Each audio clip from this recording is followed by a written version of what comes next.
Good morning students and my dear friends, I'm Dr. Shalini Shukla and today is 29th of May 2023 Monday.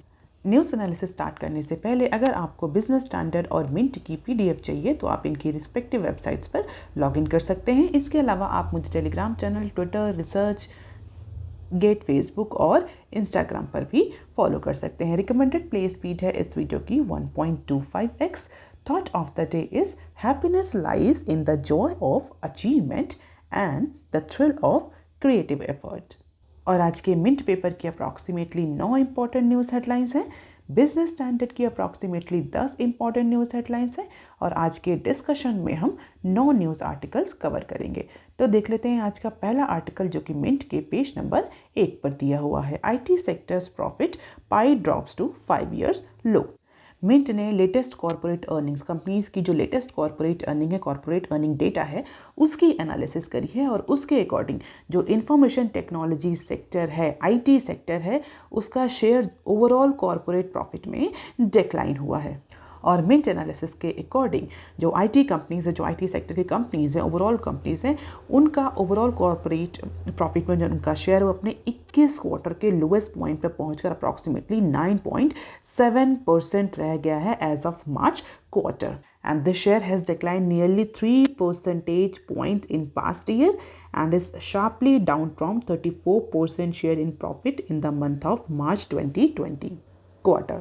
तो overall corporate profit में जो IT sector है उसका contribution, उसका share decline हो रहा, तो there must be some reason, कोई रीजन होना चाहिए। तो as per the Mint analysis जो ग्लोबल स्लो डाउन है उसका इम्पैक्ट IT सेक्टर और उसकी अर्निंग्स पर देखने को मिल रहा है। ग्लोबल स्लो डाउन की वजह से या ग्लोबल माइक्रो इकोनॉमिक अनसर्टनिटीज़ और बैंकिंग क्राइसिस की वजह से जो डेवलप कंट्रीज़ यानी US और EU में जो हमें बैंकिंग क्राइसिस देखने को मिल रही है, जिस तरीके से रशिया यूक्रेन क्राइसिस के बाद ग्लोबल मैक्रो इकोनॉमिक अनसर्टनिटीज़ बनी हुई है, कई सारी इकोनॉमीज जो हैं वो अंडर प्रेशर है, उस सब का इम्पैक्ट हमें इंडिया के IT सेक्टर पर देखने को मिल रहा है। क्यों?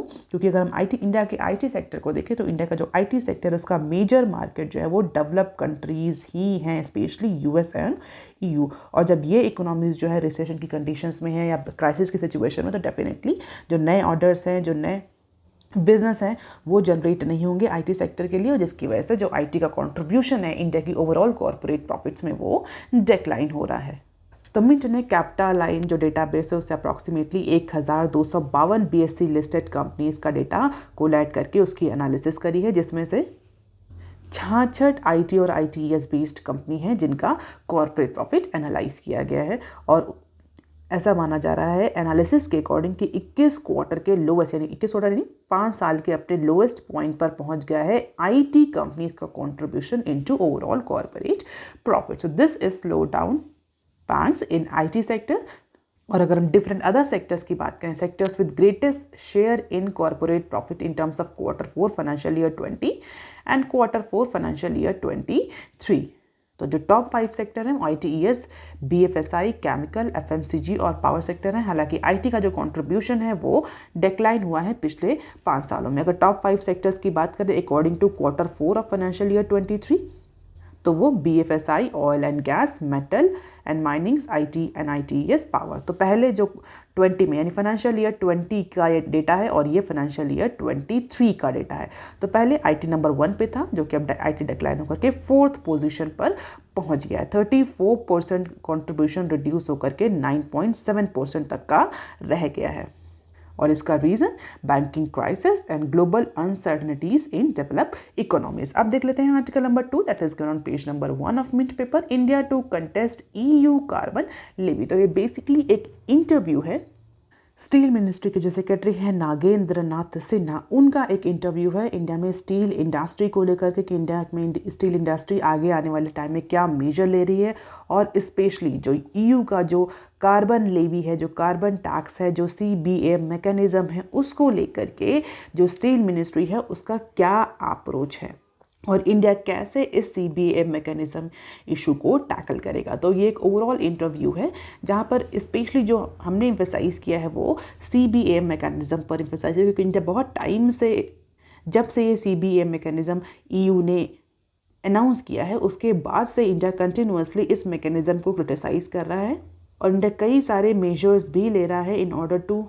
Mitigate the impact of CBM on Indian metal industry. और इसके लिए इंडिया ने कॉम्प्रिहेंसिव स्टडी भी कंडक्ट कराई थी ये देखने के लिए कि कार्बन टैक्स का इंडिया के जो मेटल और माइंस इंडस्ट्री है उस पर क्या इम्पैक्ट पड़ने वाला है।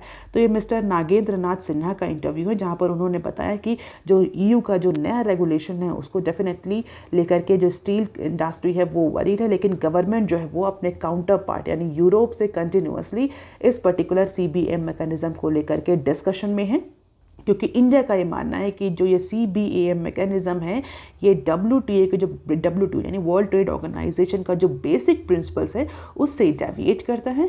और इंडिया कंटिन्यूसली EU से टॉक में है कि EU जो ये CBAM मैकेनिज्म इम्प्लीमेंट कर रहा है, ब्लैंकेट फॉर्म में इम्प्लीमेंट कर रहा है सभी डेवलपिंग और डेवलप कंट्रीज़ में, उसको लेकर के कुछ कंसिडरेशन करिए। क्योंकि इंडिया का ये कहना है कि डेवलपिंग कंट्रीज़ पर वो सेम टैक्स लाइबिलिटीज़ आप नहीं इम्पोज कर सकते जैसा कि आप डेवलप कंट्रीज़ पर करते हैं, क्योंकि डेवलप कंट्रीज़ ऑलरेडी इकोलॉजी को, क्लाइमेट को उतना नुकसान पहुंचा चुके हैं और वो डेवलप हो चुके हैं। जब डेवलपिंग कंट्रीज़ की डेवलपमेंट की बात आ रही है या इमर्जिंग इकोनॉमीज़ की डेवलपमेंट की बात आ रही है तो आप इकोलॉजी और क्लाइमेट की बात कर रहे हैं। तो बेसिकली इंडिया का ये कहना है कि जो ये CBAM मैकेनिज्म है उसको यूनिफॉर्म और ब्लैंकेट फॉर्म में आप सभी कंट्रीज़ के एक्सपोर्ट इम्पोर्ट पर नहीं लगा सकते, और ये WTO के जो बेसिक प्रिंसिपल्स हैं, सर्टेन क्लॉज हैं, उनके अगेंस्ट है। तो जो WTO के नॉर्म्स को भी इंडिया रेफर कर रहा है। प्रोबेबली हो सकता है कि अगर ये इशू रिजॉल्व नहीं होता है बायलैटरली तो इंडिया WTO फोरम में इस पर्टिकुलर कार्बन टैक्स को लेकर के EU के अगेंस्ट कंप्लेंट फाइल कर सकता है। अब देख लेते हैं some short news articles from Mint. Temple of democracy, Modi unveils parliament complex. तो हमारे जो प्राइम मिनिस्टर हैं उन्होंने संडे को नई पार्लियामेंट जो बिल्डिंग है, जो कॉम्प्लेक्स है, उसको इनॉग्रेट कर दिया है और उसे कहा जा रहा है temple of democracy. Indian democratic setup has got the new complex. हालांकि इसके इनॉग्रेशन को लेकर के बहुत ज़्यादा आर्ग्यूमेंट और डेलिब्रेशन भी चल रहा था कि प्रेसिडेंट के थ्रू इसको इनॉग्रेट करा जाए। ओवरऑल फाइनल जो इनॉग्रेशन हुआ वो हमारे प्राइम मिनिस्टर ने कर दिया। तो इसके बाद से अब जो पार्लियामेंट है उसको नई बिल्डिंग जो है वो डेलीगेट करी जा चुकी है। अब देख लेते हैं बिजनेस स्टैंडर्ड के आर्टिकल। बिजनेस स्टैंडर्ड का पहला आर्टिकल जो कि पेज नंबर 1 पर दिया हुआ है, consumption trends lift financial year 23 GDP hope. So according to the analyst January and March quarter of financial year 23 यानी quarter 4 of financial year 23 is expected to show better performance in terms of growth year on year basis. तो basically ये जैसे mint ने analysis करी है वैसे ही business standard ने भी एक एनालिसिस करी है और एक पोल सर्वे कराया है। उसके अकॉर्डिंग जो इकोनॉमिस्ट हैं, जो एनालिस्ट हैं, उनका ये मानना है कि जो क्वार्टर 4 रहा है फाइनेंशियल ईयर 23 का, यानी जनवरी से लेकर के जो मार्च का क्वार्टर है इस साल का, उसमें इंडियन इकोनॉमी ने बेटर परफॉर्म किया है। इंडियन इकोनॉमी की जो ग्रोथ है वो इम्प्रूव हुई है on sequential and year on year basis. और इसका जो प्राइमरी रीजन है, जो प्राइमरी फैक्टर है वो है मैन्युफैक्चरिंग और सर्विस सेक्टर। मैन्युफैक्चरिंग और सर्विस सेक्टर दोनों ने ही कंजप्शन ट्रेंड में इंप्रूवमेंट रजिस्टर किया है। इसके अलावा प्राइवेट इन्वेस्टमेंट जो है, जो प्राइवेट कंपनीज जो इन्वेस्टमेंट करती हैं उसमें भी हमें अपटिक राइज देखने को मिला है, जिसकी वजह से एनालिस्ट ये मान रहे हैं कि जो लास्ट क्वार्टर रहा है फाइनेंशियल ईयर 23 का, ये पिछले क्वार्टर और पिछले ईयर्स के बेसिस में बेटर परफॉर्मेंस रजिस्टर करेगा। तो अभी रिसेंटली नेशनल स्टैटिस्टिक ऑफिस जो है वो पब्लिश करेगा क्वार्टर 4 ऑफ फाइनेंशियल ईयर 23 का डेटा, फुल फाइनेंशियल ईयर 23 का डेटा पब्लिश करेगा। उसी को लेकर के एक बिजनेस पोल कराया गया है, एक इकोनॉमिक पोल कराया गया है, जहाँ पर बिजनेस स्टैंडर्ड ने आइडेंटिफाई करने की या प्रोजेक्ट करने की कोशिश करी है कि जो फाइनेंशियल ईयर 23 का जो डेटा पब्लिश होगा, जो क्वार्टर 4 का डेटा पब्लिश होगा, उसमें क्या नंबर्स रहेंगे। तो इकोनॉमिस्ट के अकॉर्डिंग जो क्वार्टर 4 है वो बेटर परफॉर्मेंस रजिस्टर करेगा in comparison to the previous quarter. हालांकि अगर हम देखें प्रीवियस क्वार्टर यानी क्वार्टर 3 ऑफ फाइनेंशियल ईयर 23 की बात करें तो उस ड्यूरेशन में जो इकोनॉमिक ग्रोथ रही वो 4.4 रही।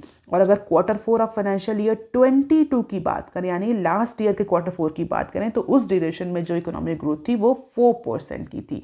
तो दोनों के ही कंपैरिजन में यानी क्वार्टर 4 ऑफ फाइनेंशियल ईयर 22 और क्वार्टर 3 ऑफ फाइनेंशियल ईयर 23 के कंपैरिजन में इकोनॉमिस्ट का ये मानना है कि quarter 4 of financial year 23 will be the better performer.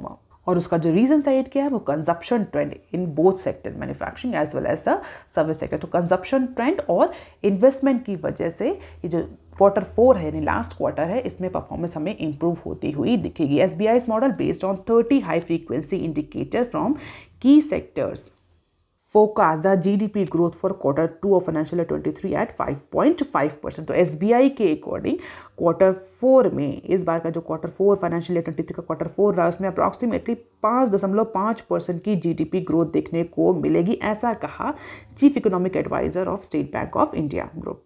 तो जो पार्टिसिपेंट्स है, इकोनॉमिस्ट है, उनका मानना था कि डोमेस्टिक कंजप्शन और प्राइवेट इन्वेस्टमेंट की वजह से जो अलाइड सेक्टर्स हैं, एग्रीकल्चर सेक्टर्स हैं, जो अलाइड एक्टिविटीज़ हैं वो स्ट्रेंथन हुई हैं, बिजनेस प्रॉस्पेक्ट्स स्ट्रेंथन हुए हैं, इसके कंज्यूमर का कॉन्फिडेंस बढ़ा है और क्रेडिट ग्रोथ भी पॉजिटिवली इंक्रीज हुई है, जिसका इम्पैक्ट हमें GDP क्वार्टर 4 की GDP पर देखने को क्लियरली मिलेगा। So this is the roller coaster ride. Quarter 1 of financial year 22 से लेकर के क्वार्टर 3 ऑफ फाइनेंशियल ईयर 23 का डेटा दिया हुआ है कि किस तरीके से इकोनॉमिक ग्रोथ जो कभी सडनली इंक्रीज हुई है, कभी सडनली डिक्रीज हुई है। तो उन सब के कंपैरिजन में ऐसा कहा जा रहा है कि क्वार्टर 4 जो है क्वाइट स्टेबल रहेगा, अच्छी परफॉर्मेंस रजिस्टर करेगा। And this is the scenario of private consumption, government final consumption expenditure और gross fixed capital formation in terms of quarter 4 of financial year 22 to quarter 3। So this is the infographics about the quarter 1 of financial year 22 to quarter 3 of financial year 23। can just have the glimpse of it कि roller coaster ride रही। Quarter 1 of financial year 22 में जो GDP growth थी वो 21.6% थी, जो कि fluctuate होती रही अलग अलग क्वार्टर्स में, कभी एकदम से ज़्यादा, कभी एकदम से कम। तो इसके अकॉर्डिंग ऐसा एंटिसिपेट किया जा रहा है कि क्वार्टर 4 ऑफ फाइनेंशियल ईयर 23 में एक हमें स्टेबल ग्रोथ देखने को मिलेगी because of the improvement in investment and expenditure by private sector. और अगर हम देखें कि किस तरीके से इन्वेस्टमेंट और कंजप्शन का पैटर्न रहा है क्वार्टर 4 ऑफ फाइनेंशियल ईयर 22 से, तो हम देख सकते हैं कि this yellow bar indicates a private final consumption expenditure, this red bar indicates a government consumption expenditure, and this blue bar indicates a gross fixed capital formation। तो you can just have the glimpse of it quarter wise, quarter किस तरीके से government और private expenditure रहा है और किस तरीके से कैपिटल फॉर्मेशन हुआ है। बहुत ज़्यादा आपको इस डेटा को याद करने की ज़रूरत नहीं, can just have the glimpse of it कि किस तरीके से पिछले क्वार्टर्स में इंडियन इकोनॉमी की परफॉर्मेंस रही है। एक रोलर कोस्टर राइड आपको देखने को मिलेगी। हालांकि इस बार जो इकोनॉमिस्ट हैं वो एंटिसिपेट कर रहे हैं कि 5.5% तक का GDP ग्रोथ हमें क्वार्टर 4 में देखने को मिल सकता है because of the improvement in investment and expenditure. हम देख लेते हैं article number 5 that is given on page number 4 of business standard. IPEF sustainably wraps up supply chain deals US। तो IPEF का फुल फॉर्म आप मुझे कमेंट सेक्शन में लिख करके बता सकते हैं। IPEF के जो 4 पिलर्स हैं उसमें सप्लाई चेन पिलर को लेकर के मिनिस्ट्रियल मीटिंग रखी गई थी। अप्रॉक्सीमेटली जो 14 मेंबर्स हैं उन सब ने पार्टिसिपेट किया था इंक्लूडिंग इंडिया। तो 14 मेंबर्स हैं इस IPEF में, that is Indo Pacific economic framework. इसके 4 पिलर्स हैं।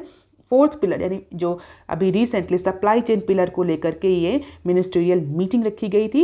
And all these 14 members including India have substantially concluded the negotiation for this 4th pillar of supply chain as per the US commerce department. तो US commerce department ने basically जो conclusion या बोल सकते हैं जो फाइनल आउटकम स्टेटमेंट पब्लिश किया उसके अकॉर्डिंग जितने भी 14 मेंबर्स हैं वो सब्सटेंशियली एग्री कर गए हैं सप्लाई चेन पिलर के डिफरेंट मेजर्स को लेकर के। तो जो सप्लाई चेन एग्रीमेंट है इसका पर्पस क्या था? इसका पर्पस था improving crisis coordination and response to supply chain disruption. तो जो सप्लाई चेन डिसरप्शन कब हमें देखने को मिला था? पैंडेमिक के ड्यूरेशन में जो हमें सप्लाई चेन डिसरप्शन देखने को मिलता है या किसी तरह का डिजास्टर आ जाता है, डिजास्टर की कोई सिचुएशन आती है तो उस ड्यूरेशन में जो सप्लाई चेन डिसरप्शन होता है उन सब सिचुएशन में, उस क्राइसिस सिचुएशन में जितने भी ये 14 मेंबर्स कंट्रीज़ हैं ये साथ मिलकर के काम करें और एक दूसरे को सपोर्ट करें जिससे कि जो गुड्स की डिलीवरी है, टाइमली डिलीवरी जो है वो इंश्योर हो सके और जो ट्रेड है बिटवीन द मेंबर कंट्री वो क्राइसिस के ड्यूरेशन में भी अनअफेक्टेड या स्मूथ फॉर्म में चलता रहे। तब जो कि IPF पार्टनर्स के बीच में 14 पार्टनर्स के बीच में ये डील फाइनलाइज हो चुकी है। तो अब हर एक कंट्री अपने डोमेस्टिक कंसल्टेशन और लीगल रिव्यू की प्रोसेस में आगे बढ़ेगा। इट मीन जो मेंबर कंट्रीज़ हैं वो अपने इकोनॉमी में डोमेस्टिक कंसल्टेशन करेंगे, सप्लाई चेन पिलर्स को लेकर के कई सारे जो लीगल हर्डल्स हैं, लीगल रिव्यूज़ हैं उनको डिस्कस करेंगे और एक फाइनल टेक्स्ट जो है वो प्रपोज किया जाएगा, तैयार किया जाएगा under IPF supply chain agreement. और once this particular draft is finalize ये डिफरेंट जो 14 मेंबर्स हैं उनको प्रपोज किया जाएगा जिससे कि इसमें साइन किया जा सके, इसका सिग्नेचर हो सके इसमें और रेटिफिकेशन हो सके, एक्सेप्टेंस हो सके, अप्रूवल हो सके by all the 14 members country. तो ये तो बात रही सप्लाई चेन पिलर की। आप मुझे कमेंट सेक्शन में जो IPF के जो 3 दूसरे अदर पिलर्स हैं जो 3 अदर पिलर्स हैं उनके नाम लिख के बता सकते हैं कि कौन से 3 अदर पिलर्स हैं IPEF के फ्रेमवर्क में। हालांकि जो ये अभी सप्लाई चेन को लेकर के जो प्रपोजल मेंशन किया है US डिपार्टमेंट ने, उसमें किसी भी तरह के टैरिफ चेंज की बात या एक्सपोर्ट रिस्ट्रिक्शन की बात नहीं करी गई है। लेट अस सी कि एक बार जो कंट्रीज़ हैं वो इस पर्टिकुलर सप्लाई चेन पिलर पे नेगोशिएशन और कंसेंसस बिल्ड अप कर लेते हैं, इसके बाद उसको प्रॉपरली होता है और डिटेल में पब्लिश किया जाए। अगर इंडिया की बात करें तो इंडिया के साइड से इंडिया के जो ट्रेड मिनिस्टर थे मिस्टर पीयूष गोयल, उन्होंने पार्टिसिपेट किया था वर्चुअली इस IPEF डेलिब्रेशन में। तो अभी फिलहाल के लिए जितने भी 40 मेंबर कंट्रीज हैं, they are agreeing on this part as per the US department. हालांकि कंट्रीज के साइड से कोई ऐसा अलग अलग अनाउंसमेंट नहीं आया। तो this is the aim of agreement. India का क्या इंटरवेंशन रहा है ऑन सप्लाई चेन? इंडिया ने एक्शन ओरिएंटेड कोऑपरेटिव और कोलैबोरेटिव एलिमेंट्स की बात करी। इसके अलावा इंडिया ने क्लीन इकोनॉमी को लेकर के भी अपने कुछ जो इश्यूज हैं उनको एम्फसाइज किया। You can just have the glimpse of it. अब देख लेते हैं short news articles from Business Standard. Foreign VC funding dip 72% as unicorn machines settled. Financial year 23 में जो वेंचर कैपिटलिस्ट हैं, VC stands for venture capitalist, P stands for private equity. तो venture capitalist और private equity funds company थी। अगर बड़ी बड़ी companies की बात करें जैसे कि tiger global, soft bank, SL, जो बड़ी बड़ी कंपनीज है जो इंडिया के स्टार्टअप्स में इन्वेस्ट करती थी और इस पैंडमिक के ड्यूरेशन में जिन्होंने बहुत सिग्निफिकेंटली इस इंडियन स्टार्टअप्स में इन्वेस्ट किया था, अगर उनका इन्वेस्टमेंट सिनेरियो हम 23 में देखें तो most of the VC companies have decline investment in Indian startup in financial year 23। तो इंडियन इकोनॉमी में जो इन्वेस्टमेंट है, वेंचर कैपिटलिस्ट फंडिंग जो है वो रिड्यूस हुई है। अप्रॉक्सीमेटली 72% का रिडक्शन या डिक्लाइन देखने को मिल रहा है। As per the data, you can just have the glimpse of this data कि SL और जो टाइगर ग्लोबल, सॉफ्ट बैंक जैसे जो मेजर इन्वेस्टर्स हैं, जो VC फंड कंपनी थी, उन्होंने 22 में कितना इन्वेस्टमेंट किया था और 23 में उनका कितना इन्वेस्टमेंट है। And this number is in terms of $1 billion के फिगर में ये नंबर है। तो आप देख सकते हैं मोस्ट ऑफ द केसेस में जो ये VC हैं, जो VC कंपनीज हैं, इनका जो इन्वेस्टमेंट है इंडिया में वो डिक्लाइन किया है। और अगर हम ओवरऑल इन्वेस्टमेंट की बात करें तो 2022 में अप्रॉक्सीमेटली 16.2 यानी $16.2 बिलियन का इन्वेस्टमेंट किया था फॉरेन इन्वेस्टर्स और फॉरेन VC कंपनीज ने इन इंडियन स्टार्टअप। और कितने स्टार्टअप्स और कितने फंडिंग राउंड्स हुए थे स्टार्टअप्स में? अप्रॉक्सीमेटली 852 फंडिंग राउंड्स हुए थे, जिसमें $16.2 बिलियन का इन्वेस्टमेंट इन कंपनीज ने, VC जो फॉरेन VC कंपनीज हैं उन्होंने किया था। जबकि 23 में यही नंबर रिड्यूस होकर के केवल $4.58 बिलियन रह गया। और कितने फंडिंग राउंड्स हुए? 241 फंडिंग राउंड्स हुए और इन्वेस्टमेंट जो है वो $4.58 बिलियन तक ही रिस्ट्रिक्ट रह गया। 72% का डिक्लाइन देखने को हमें मिला फॉरेन VC फंडिंग जो कि इंडिया में होती थी। अब देख लेते हैं next clip. Women working overtime at 11-year high in 19। तो अभी एक लेटेस्ट एनुअल डेटा रिलीज किया है लेबर ब्यूरो ने, और उसके अकॉर्डिंग जो वुमेन वर्कर है, जो शेयर ऑफ वुमेन वर्कर है इन रजिस्टर्ड फैक्ट्रीज जो कि अपना एनुअल रिटर्न सबमिट करती हैं, उनके डेटा के अकॉर्डिंग जो वुमेन है वो स्टैट्यूटरी मैंडेट की जो मैक्सिमम लिमिट है यानी 48 आवर्स इन अ वीक, उससे ज़्यादा काम कर रही हैं। तो एज पर 2019 डेटा, ये 2019 का डेटा है जो लेबर ब्यूरो ने पब्लिश किया है। और इन नटशेल जो वुमेन वर्कर्स हैं वो ज़्यादा ओवर टाइम कर रही हैं, और उनका ओवर टाइम का अगर नंबर कैलकुलेट किया जाए तो अपने 11 सालों के हाईएस्ट पॉइंट पर पहुंच गया है। स्टैट्यूटरी मैंडेट और मैक्सिमम लिमिट क्या है? 48 hours. As per the factory act 48 hours in a week is a statutory mandated maximum limit for any worker. और अगर हम देखें ओवर टाइम करने के भी कुछ अपने क्लॉज हैं कि ओवर टाइम अगर वर्कर्स करते हैं तो उनको डबल वेज रेट से पेमेंट दिया जाएगा। ओवर टाइम की भी लिमिट है, लेकिन जो रीसेंट डेटा लेबर ब्यूरो ने पब्लिश किया है उसके अकॉर्डिंग जो वुमेन है वो ज़्यादा से ज़्यादा ओवर टाइम कर रही है। पिछले 11 साल का हाईएस्ट पॉइंट पहुंच गया है वुमेन वर्किंग ओवर टाइम का सिनेरियो जो है वो। तो उस डेटा के according approximately 33.6% women workers are doing overtime in comparison to male. In case of male, it is only 27.9% male workers. So 27.9% male workers worked more than the statutory mandated hours, whereas 33.6% female workers are working more than the statutory mandated hours. हालांकि factory act 1948 के according this is actually an obligation on all registered factories to submit their annual statutory return that is related to working hours, leaves, health and safety measures, inspection and conventions to labor commissioner in their respective states and UTs. और उसमें clearly mention है section 51 में that no adult worker shall be required और allowed to work in a factory for more than 48 hours in a week. हालांकि recently Karnataka और Tamil Nadu states government जो थी उन्होंने अपने फैक्ट्री एक्ट्स में कुछ चेंज किए थे, कुछ अमेंडमेंट्स लाए थे। तो ऐसा कहा जा रहा है कि उन्होंने जो 12 घंटे की शिफ्ट अलाउ कर दी थी उसकी वजह से ये हमें एवरेज इंक्रीज ओवरऑल देखने को मिल रहा है। तो रिसेंटली जो कर्नाटका और तमिलनाडु गवर्नमेंट ने कुछ मेजर्स चेंज किए थे, कुछ अमेंडमेंट लाए थे फैक्ट्री एक्ट में, क्योंकि अगर आप बात करें लेबर की तो लेबर जो होता है कॉन्करेंट लिस्ट में आता है। It means centre as well as the state government both can legislate on it. तो रिसेंटली पैंडेमिक के ड्यूरेशन में कर्नाटका और तमिलनाडु ने कुछ फैक्ट्री एक्ट 1948 में कुछ प्रोविजंस चेंज किए थे, जहाँ पर 12 घंटे की शिफ्ट अलाउ कर दी थी। जो वुमेन वर्कर्स हैं उनके लिए नाइट टाइम जो पहले रिस्ट्रिक्टेड था उसको भी अलाउ कर दिया गया था। तो इसकी वजह से, इन सारे प्रोविजंस की वजह से now women labour force are actually working more in comparison to their male counterparts, ऐसा एनालिस्ट का मानना है। अब देख लेते हैं next clip, changing of ₹2K notes off to a slow yet smooth start.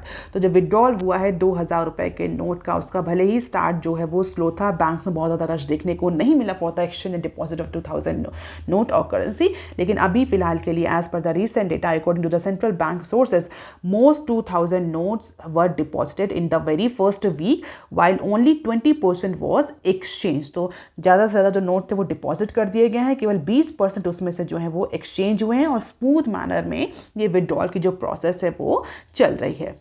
अब देख लेते हैं next clip, Biden McCarthy strike date ceiling deal.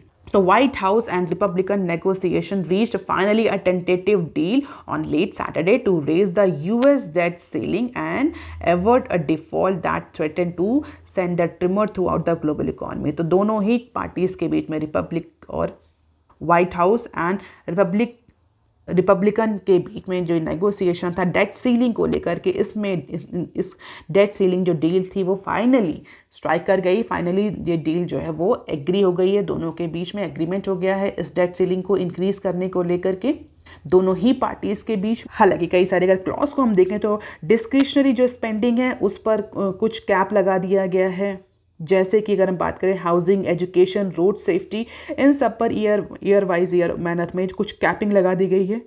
2024 के इलेक्शन के लिए कुछ ब्रीदर प्रोवाइड किया गया है। इसके अलावा कई सारे और भी क्लॉज हैं, बहुत ज़्यादा इसको डिस्कस करने की ज़रूरत नहीं है।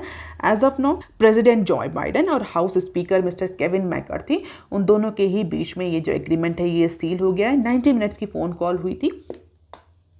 ऑल्दो एग्रीमेंट को लेकर के जो लीगैलिटीज़ हैं उन पर अभी भी डिस्कशन और नेगोशिएशन बाकी है। और इस डील में डिसाइड किया गया है कि there will be the historic reduction in spending, consequential reforms will take in place in order to save the US economy from the further crisis. और जो $30.1 ट्रिलियन की जो डेट लिमिट थी वो सस्पेंड कर दी गई है जनवरी 2024 तक। तो दोनों ही कंपनीज के बीच में ये डील फाइनल हो गई। So that is all for today students. Please like, share and subscribe. Thank you. Have a nice day.